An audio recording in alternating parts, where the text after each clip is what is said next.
have breaking news, you guys. It appears the DOJ has released more Epstein files, and Donald Trump is implicated in the worst way. To make things crazier, he decided to then start deleting this information. Literally, if you go there now and you click on the DOJ's link, the information is gone. But luckily for us, there were people that captured screenshots of that information. And what I'm here to tell you, ladies and gentlemen, is that it is very bad for Donald Trump. Let's go ahead and get into it. Let's start with the clip of the DOJ. They sound very, very nervous during this part of the conversation. Let's see what they're saying, ladies and gentlemen. Again, we have breaking news here, ladies and gents. This is very damning for Donald Trump and his administration. Some of the victims of Epstein have expressed frustration with the entire process. I want to give you the opportunity to speak directly to them. Well, I don't know what you're speaking to. I mean, if there's frustration with, quote, the entire process, same here.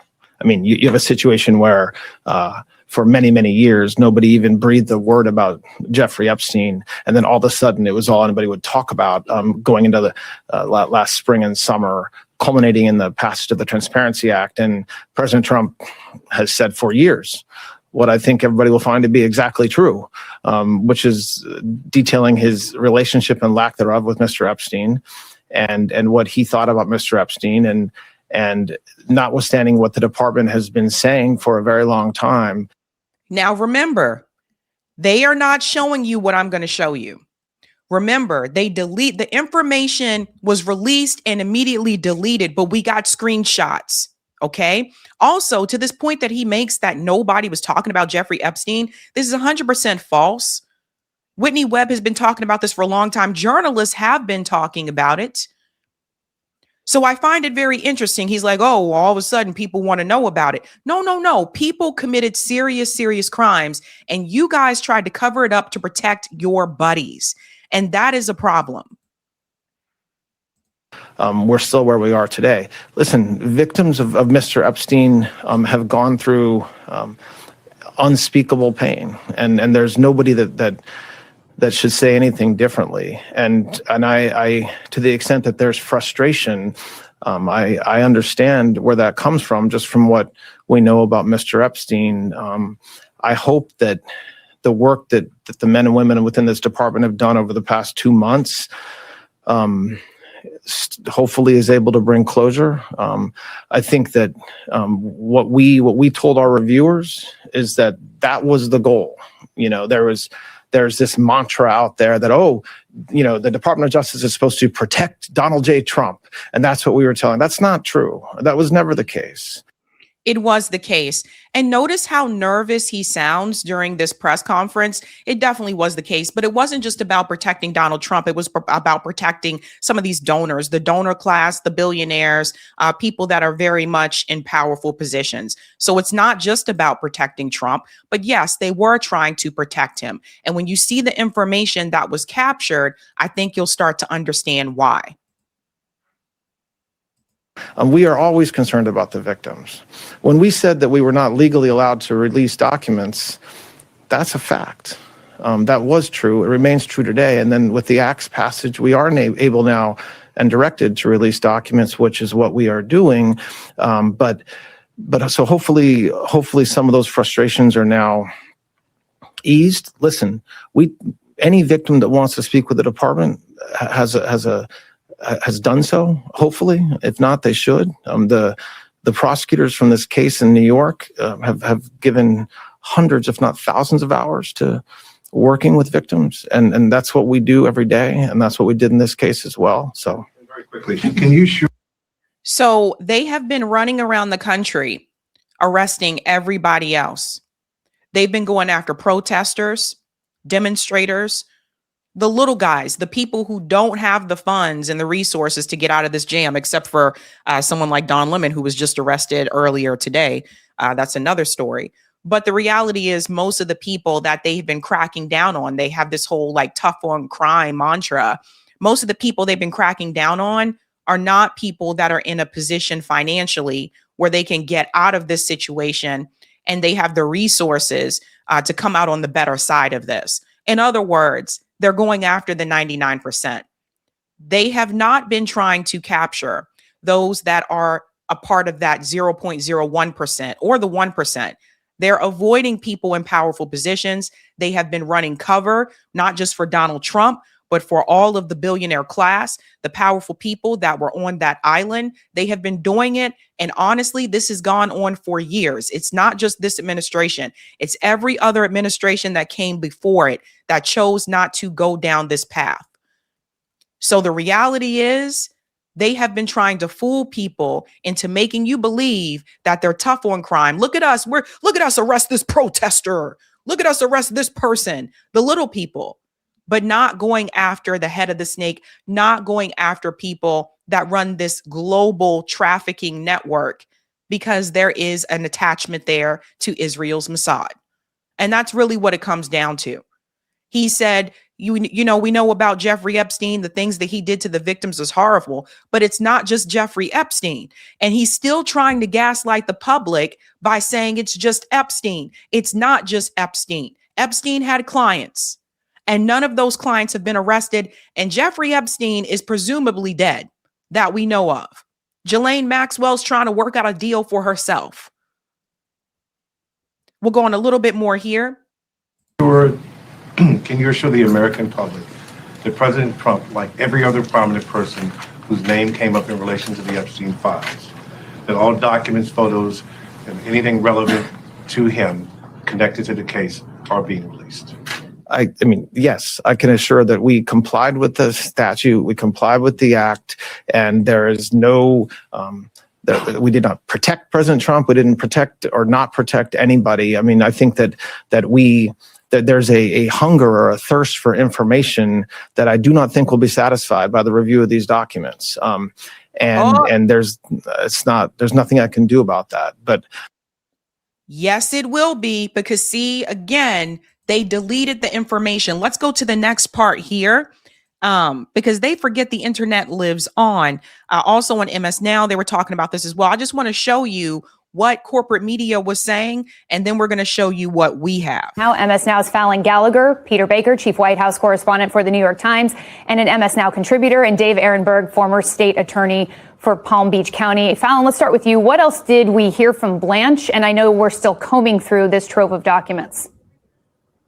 Yeah, Ariel, we learned a significant amount of information during this press conference, but the biggest headline is that the Department of Justice believes that they have met their obligation and that their work is complete under the Epstein Transparency Act, that this new drop of 3 million documents is everything that they feel that they need to deliver. Now, there is one caveat. They said that there could be a small amount of documents that we could get. They are working with the Southern District of New York, asking a judge to unseal the grand jury material related to the 2019 investigation and eventual indictment against Ghislaine Maxwell. But there are a number of headlines here. The biggest thing is that Todd Blanche is saying that there is no super secret tranche of additional documents, that this is everything. They said that any claims that the DOJ is working to protect the president is not true.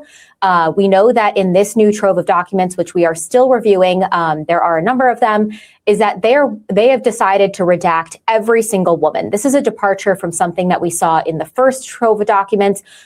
There were women who were apparently not victims, who were not redacted. They then, you'll remember, there were some mistakes. They had to go back and remove some documents because they needed to redact them, because there were concerns that they were releasing identities of victims. So this time they've decided to just redact everybody. And the one really notable thing there is that they are also redacting men if the men's presence in a photo or a video or anything otherwise makes it impossible to redact the identity of the woman. And so there is a possibility that we could see some men redacted in this new drop.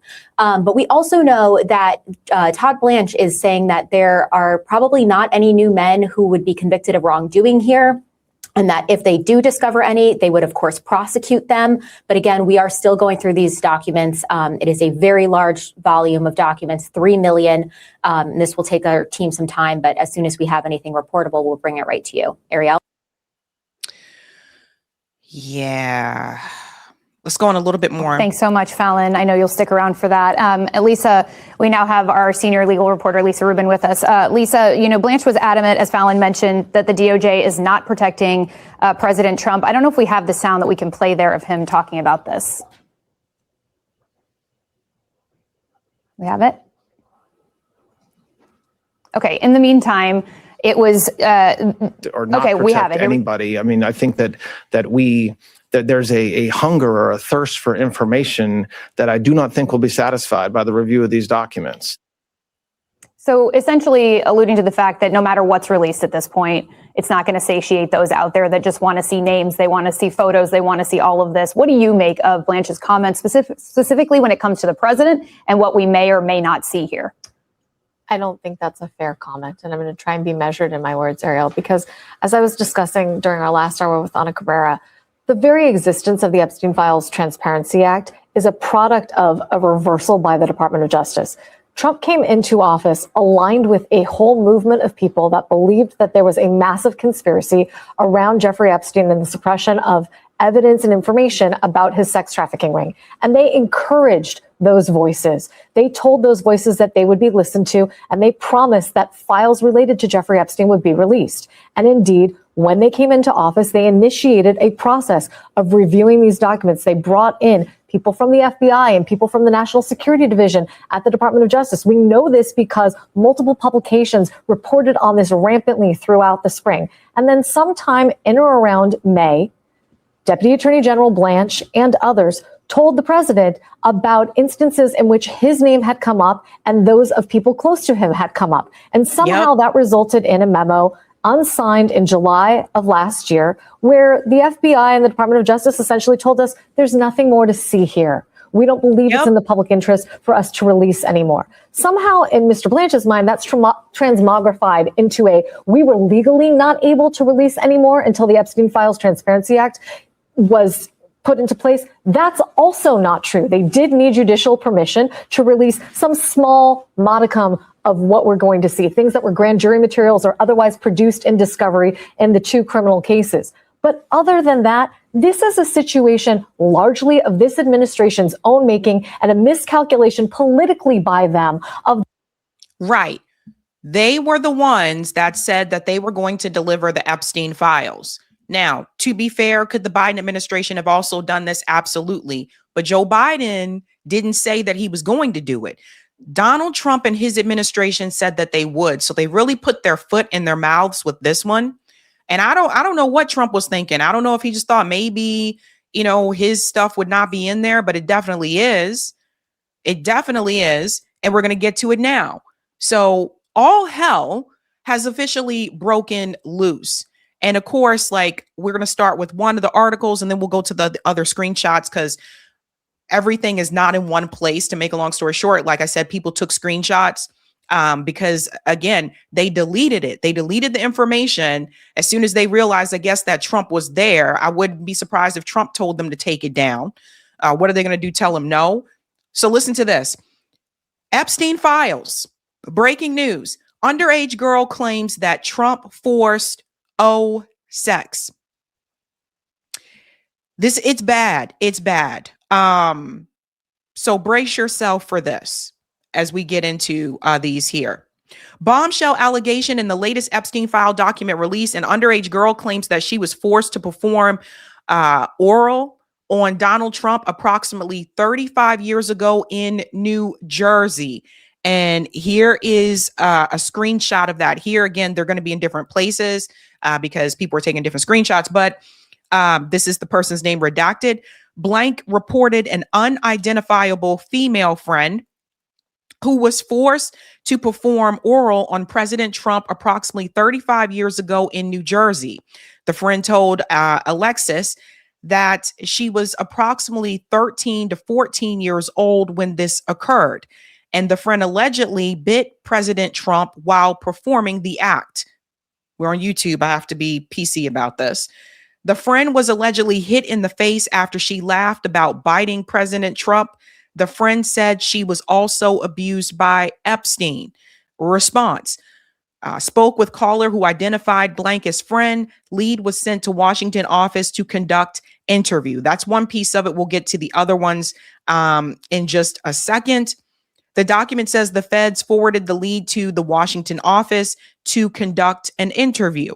And I got to say this. So that person was apparently 13 or 14 years old at the time. All of these people that you have seen in the past couple of months try to normalize the behavior, sexualization of someone who is not pre-adolescent. This all just says a lot. And I have continued to push back on that. And I told you guys that teenagers, 15, 16 years old, their brains are not fully developed and they do not have this ability to consent, especially to an adult. An adult has a brain that is fully developed. A teenager does not. They are underage for a reason. And there's reasons why we have certain laws like this in place to protect them. This young girl was 13 to 14. So, as Megyn Kelly was like, whoa, I mean, person was 15. It's not like they were like 8 or anything like that. Nick Fuentes also tried to make that argument. And I have been warning you guys time and time again, there are certain actors in the sphere that are trying to normalize sexualization of teenage girls.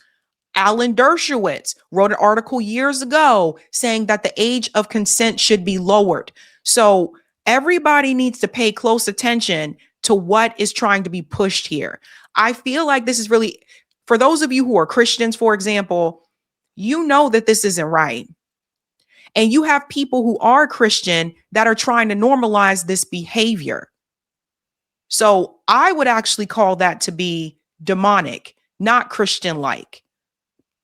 Let's go on a little bit more here in the article. Another allegation, which the feds deem not credible, is from a female who claims she was a victim and a witness to a sex trafficking ring at Trump Golf Course in Rancho Palos Verdes, California, between 1995 and 1996, involving big orgy parties with young girls, older Victoria's Secret models, and celebs like Trump, Bill Clinton, and Robin Leach. Robin Leach is this guy. He used to host this show called The Lifestyles of the Rich and Famous, for the younger people who are not aware. So interesting, his name is here, but they said they're not sure about that one. The documents say the feds got a call from a female who claimed to be a prisoner, and they reference Lisa Marie Presley, the British royal family, Trump, Jeffrey Epstein. The feds say they were unable to contact the woman who lived in Australia. And we all know that Virginia Giuffre was also living in Australia. It's interesting that Lisa Marie Presley's name was mentioned because we all know the story of Elvis and Priscilla. Priscilla was 14 years old when Elvis Presley started dating her. So interesting that she was mentioned there. Let's go on a little bit more here. Another allegation is from a woman who claims she was 13 years old and pregnant in 1984 when she was forced to perform oral acts. She told the feds she was sex trafficked by high-profile individuals and that Trump regularly paid her money to force her to perform sexual acts. She also alleged Trump was present when her uncle murdered her newborn child. The feds say they are unable to contact the woman. Doesn't this sound similar to what was revealed in that alleged audio from Sasha Riley? Remember that we were talking about the Sasha story? One of the things that Sasha said is that there was people who were killed, allegedly. Goes on here, a different caller who the feds were unable to make contact with alleged a friend thought that she had been assaulted by Trump in 1987 at the Trump Plaza. And as I said before, when you look at these pictures, these people weren't just acquaintances. These people were friends, and they were good friends to each other, right? They were closer than they tried to say that they were.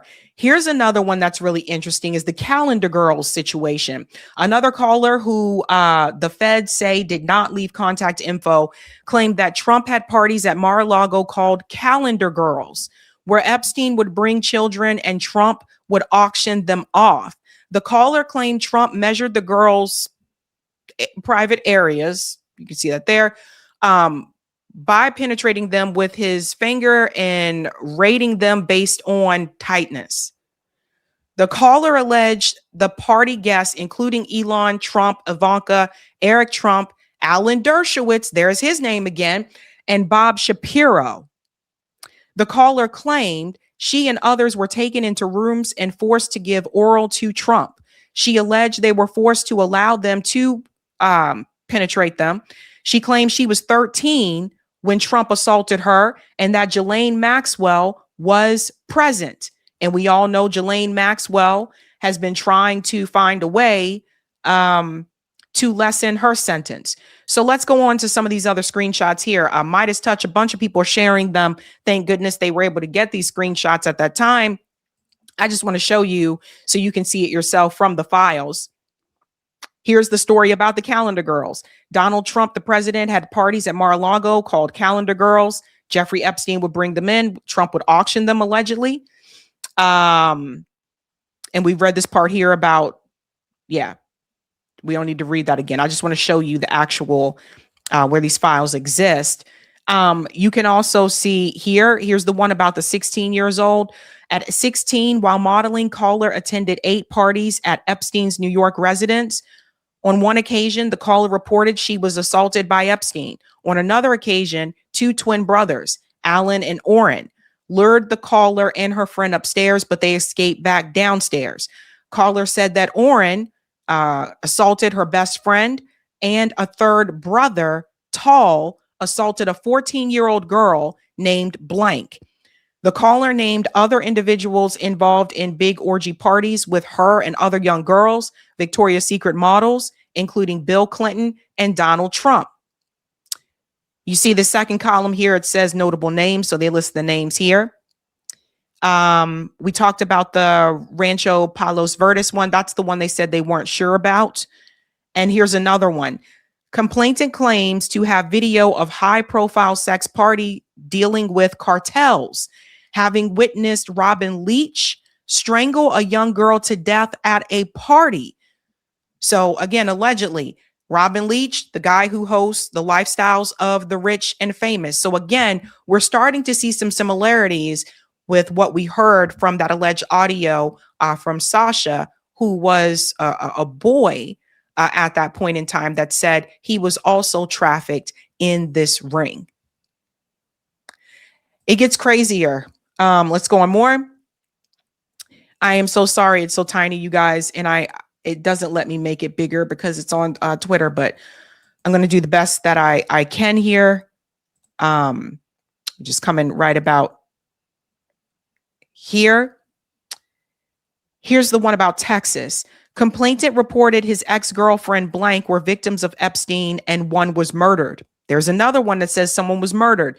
While working as a limousine driver, the complainant recalled picking up Donald Trump in 1995 to take him to Dallas-Fort Worth Airport. During that ride, the complainant recalled some of the things Trump spoke about on his cell phone were very concerning and described being a few seconds from pulling the limousine over on the median. It's the lane in between lanes on the road.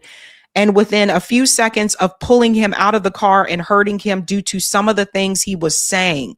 The complainant noted Trump repeatedly stated the name Jeffrey while on the phone. One of the complainant's ex-girlfriends named Blank told the complainant Trump assaulted her, as did Epstein. This is the part about Lisa Marie Presley, which we got into that part. Let's get to this one here. Complainant following up after a call with NYPD officer regarding her previous tip, reporting that she was forced to perform sex acts when she was 13 years old and pregnant in 1984. Complainant also reported there were high-profile individuals involved in sex trafficking and the murder and disposal of her newborn daughter. This is one of the ones I told you guys about before. Complainant reported Donald Trump participated regularly in paying money to force her to perform sex acts with him, and alleged Trump was present when her uncle murdered her newborn child. So we know about that story as well. Here's another one. Caller was taken by boat to Epstein's Island. Caller said it was complicated and involved Jeffrey Epstein and Ghislaine Maxwell. She said, it says the caller became a school counselor and had a meeting with the school principal, Linda Kitts, and a police officer where the caller was informed there were pictures of herself with Epstein. The caller reported the school was mad at her for not being a Trump person and that the school wanted her to testify and say things against Andrew Cuomo. The FBI and Donald Trump were on the phone during the meeting. The caller believes the FBI has baby pictures of her with Epstein. So all these names that are being mentioned, Andrew Cuomo, right? And here you see the school was basically wanting her to protect Donald Trump. They wanted to protect him. You see how they cover for the wealthy and the powerful? Here's another one. Caller reported that in 1987, a friend, victim one, was out drinking and ended up at Trump Plaza. Victim one saw Donald Trump and wanted to meet him. An unknown approached her and offered to introduce her to Trump. The unknown man gave victim one a drink, and victim one woke up naked and sore with $300 on the bed. Victim one didn't remember how she got to the room. She remembered seeing a flash of Trump's face. Victim one called the caller and told her she thought that she had been assaulted. Victim one did not go to a hospital to have a kit performed because she didn't think anyone would believe her, especially because she was drunk. And this is also not uncommon. People who are victims of SA, the majority are less likely to report it. Doesn't mean it didn't happen. Let's go on here. Victim one, husband's business had problems with suppliers, and victim one believed Trump was behind it. Victim one also started dating a lawyer, identifier unknown, who was married. Victim one had a fight with her lawyer boyfriend and went to a bar. Victim one left a bar with a man who no one in the bar recognized, but who seemed familiar with the victim. Victim one was never seen again. A few years ago, remains were discovered that matched the description of what victim one was wearing when she went missing. DNA tests at the time were inconclusive. It's getting really bad. It's not just Trump that's named. There's something else dropped now about Bill Gates. Bill Gates was allegedly asking Jeffrey Epstein for antibiotics to secretly give to his wife, Melinda Gates. To add insult to injury, you them implore me to please delete the emails regarding your STD. Your request that I provide you antibiotics that you can serendipitously give to Melinda and the description of your genitals. You also made it clear to me that I am not to refer to blank, as that is another topic that must remain between the two of us. And you can see that highlighted here. Email, it says it's from Jeffrey Epstein right up here at the top. Subject, Bill. And you can see that's the text that I just read you. That's highlighted right there. So Bill Gates also implicated in this. However, what I thought was interesting, what Keaton said here, he said, love how MAGA is pretending Bill Gates' antibiotic story is a bigger Epstein revelation than dead sex slaves buried under Trump's golf course. This is another one. Complainant reported participating in orgies and that some girls went missing, rumored to have been murdered or buried at the facility. Complainant reported being threatened by Trump's then head of security that if she ever talked of what went on there or who she saw, he would end up as fertilizer for the back nine holes like the other see you next Tuesdays. The audio from that was allegedly from Sasha doesn't sound too crazy now, does it?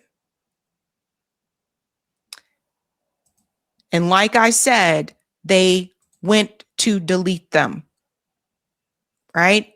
So when it was announced, again, we all clicked on the link and all of a sudden it was gone. The Justice Department has deleted these files, which had various allegations against Trump, including sexual assault and trafficking. A cover up is underway.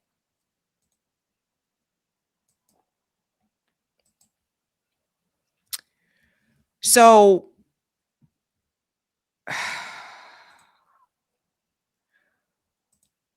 we have continued to say on this show, and others have said it as well, that Donald Trump was covering either for his friends, himself, or both.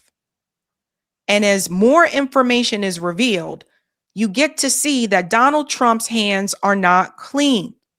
Now, if Donald Trump would have said, just release everything, and if he didn't make the statement and say there's nothing to see here, just let it go, it's a Democrat hoax, then you might be able to feel, you can say, okay, well, he wasn't trying to cover up the information. But because he came out with these statements that it was a Democrat hoax, because he then later said, there's nothing to see here, just let it go and let's move on, you can't say he wasn't trying to cover it up.